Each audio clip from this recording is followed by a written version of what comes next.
आदरणीय बौद्धाचार्य बाबूजी, लक्ष्मण सिंह बाबूजी और BL जाटव साहब बुद्ध जी, जय भीम, नमो बुद्धाय।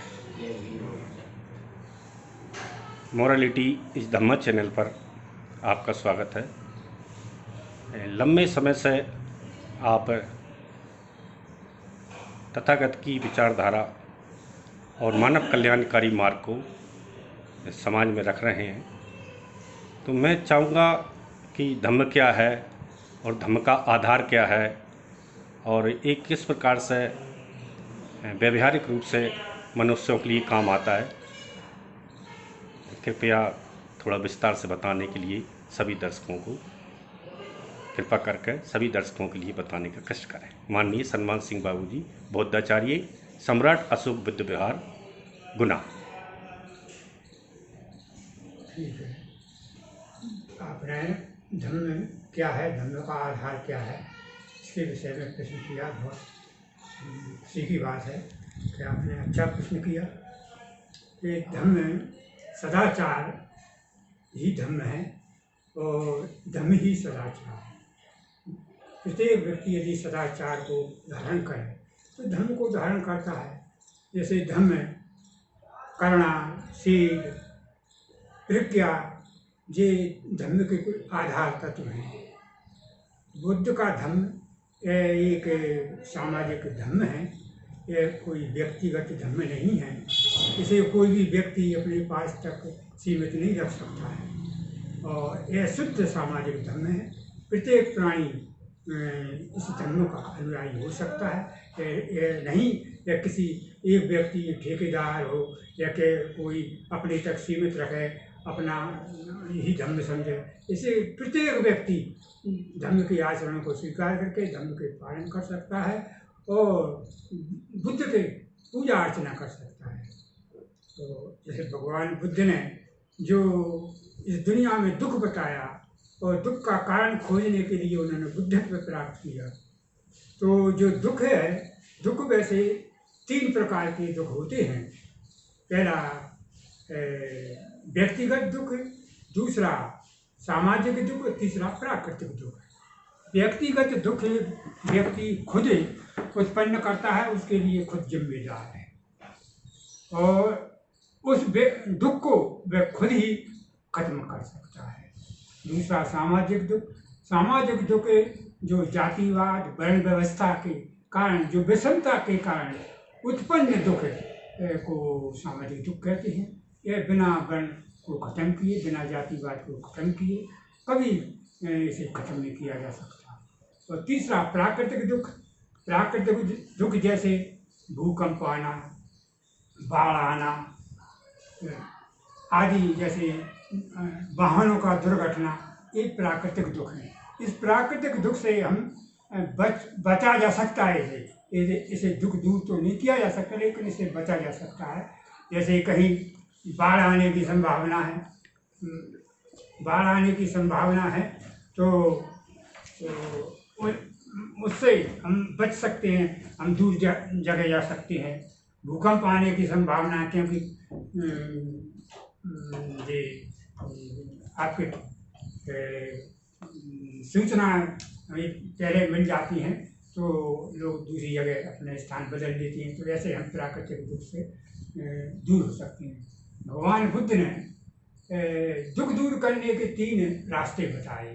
3 रास्ते क्या हैं कि पहला है शुद्धता का मार्ग, और दूसरा पवित्रता का मार्ग, और तीसरा सद्गुणों का मार्ग। तो शुद्धता का मार्ग में पंचशील आते हैं।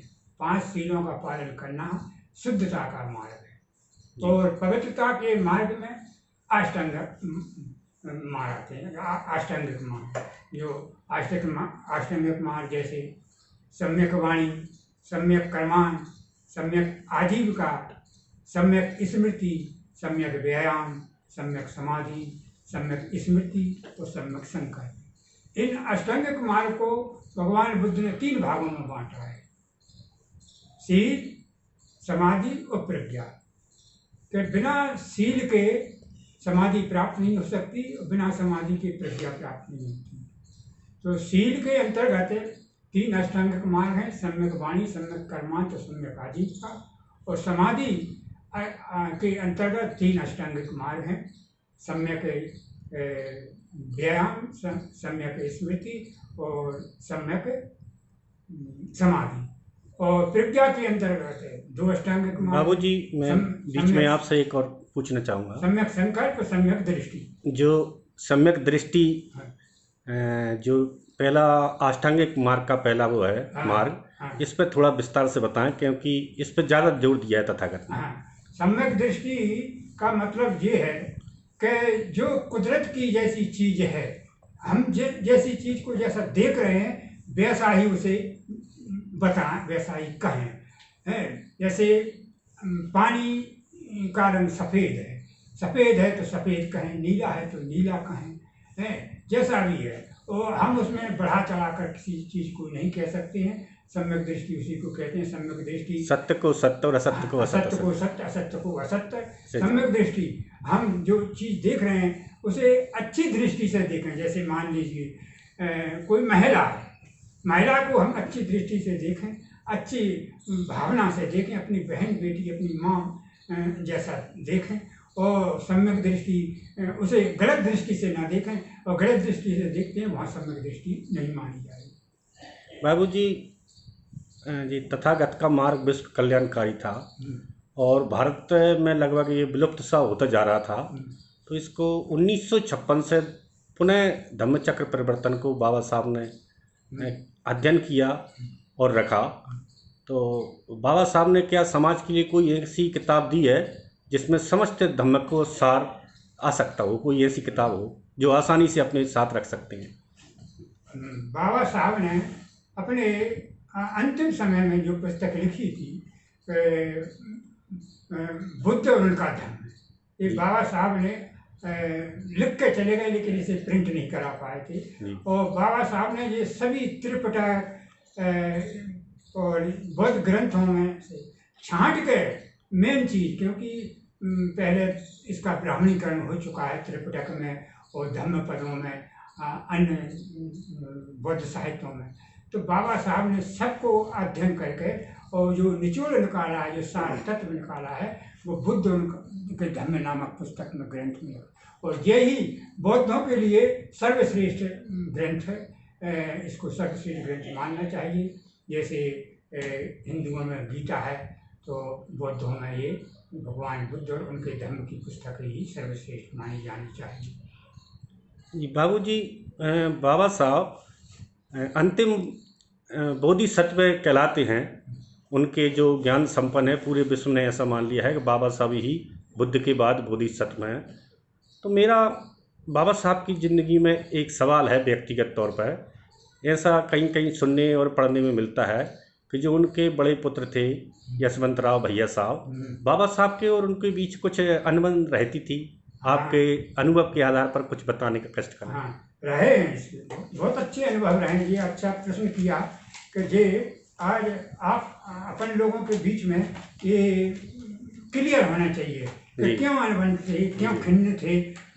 यशवंतराव अम्बेडकर उनके एक ही इकलौते पुत्र थे, ये क्या वजह थी? वो कारण मैं आपके सामने में सुना रहा हूँ। एक पत्र में मैं लिख के लाया हूँ ये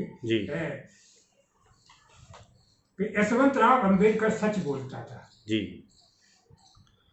आप में से ज़्यादातर लोग बाबा साहब अम्बेडकर जो 1891 में जिन्होंने जन्म लिया और 1956 को जो परिनिर्वाण को प्राप्त हो गए थे, को सब लोग जानते हैं। पर आपने कभी उनके पुत्र यशवंतराव अम्बेडकर जो 1912 में जन्मे और 1977 में उनका परिनिर्वाण हो गया था, का नाम कभी किसी ने नहीं सुना होगा, बड़े लोगों ने सुना होगा। इसका कारण यह है कि यशवंतराव अम्बेडकर ने स्वयं को बहुजन आंदोलन से अलग रखा। जी। वो अपने पिता से खिन्न थे और घर में पिता पुत्र के बीच बहुत विवाद होते थे। जी। 1935 में माता रमाबाई की मृत्यु के बाद विवाद इतना बढ़ा कि बाबा साहब दुखी हुए। जी। और फिर उन्होंने यशवंतराव जी को व्यस्त रखने के लिए उनके नाम एक निजी प्रिंटिंग प्रेस खोल दिया। जी। उस प्रिंटिंग प्रेस के संचालन में यशवंत राव जी ने स्वयं को पूरी तरह झोंक दिया और दूसरे घर में रहने लगे बाबा साहब से अलग होकर। आखिर क्या वजह थी कि बाबा साहब का एकमात्र पुत्र यशवंतराव अम्बेडकर उनसे नफरत करता था? वजह जानकर आप भी मानने लगेंगे कि यशवंतराव अम्बेडकर का गुस्सा जायज था और सच बोलता था।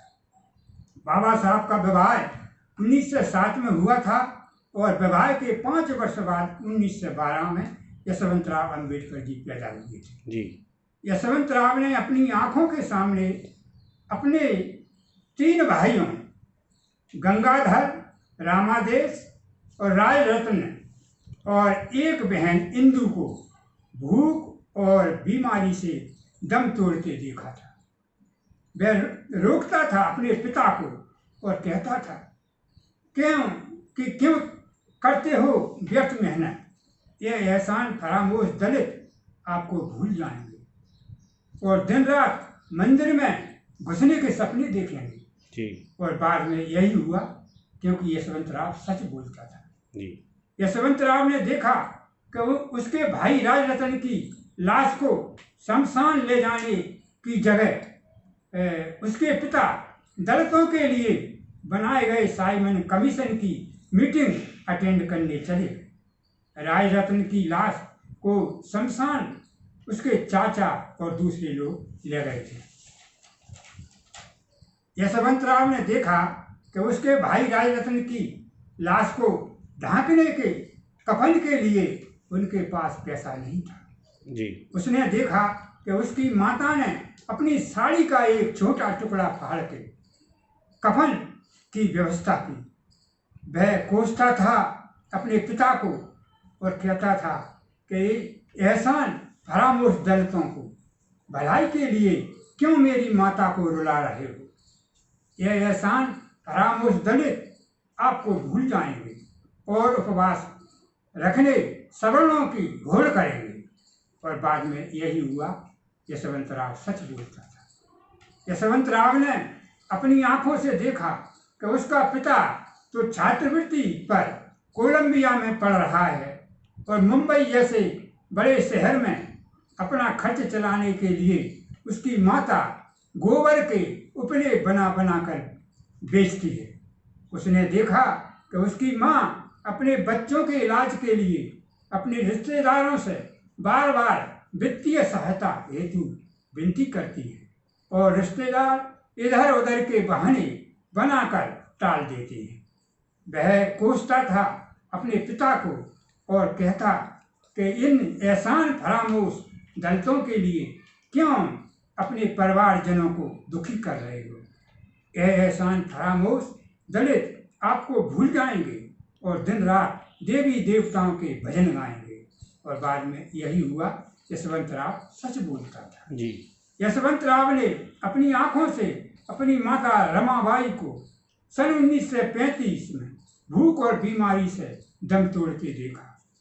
इन सब अनुभवों ने छोटी उम्र में ही यशवंतराव को दुनिया की कड़वी हकीकत से वाकिफ करा दिया। वो जानता था कि बाबा साहब चाहे अपनी जान न्यौछावर कर दें दलितों के उत्थान के लिए, पर यह एहसान फरामोश दलित कभी उनका बलिदान न समझेंगे।